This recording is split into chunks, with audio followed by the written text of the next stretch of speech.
আর আপনি ব্যাংকে চাকরি করেন, এটাই খারাপ।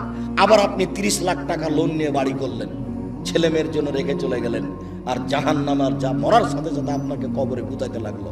আপনি একটু কিছুই বুঝলেন না, হোঁচলার মতো দিন কাটাচ্ছেন। জাপানে ওদের ভাষাতে যে বুদ্ধি দিয়ে কাজ করে না, ওকে বলে হোঁচলা, মোটা বুদ্ধি।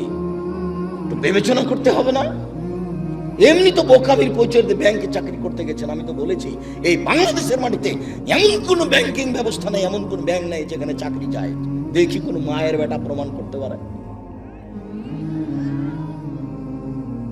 ব্যাংকে টাকা রাখা আর ব্যাংকে চাকরি করা দুটো এক নয়। সম্মানিত দিনী ভাই বোন, মানুষের জীবনে সবচেয়ে জরুরি কাজ হালাল রুজি। শ্বশুরের কাছে টাকা নিয়ে জীবিকা নির্বাহ করবেন না, ও কথা পুনরায় বলা লাগবে না। শতবার বলেছি যে যৌতুকের টাকা দিয়ে চাউল কিনে ভাত খেয়ে ইবাদত কবুল হবে না। ভিক্ষা করার টাকা দিয়ে চাউল কিনে ভাত খেয়ে ইবাদত কবুল হবে। আমি ভিক্ষা করবো কেন? আমার গায়ে শক্তি আছে, কাজ করে খেতে পারি।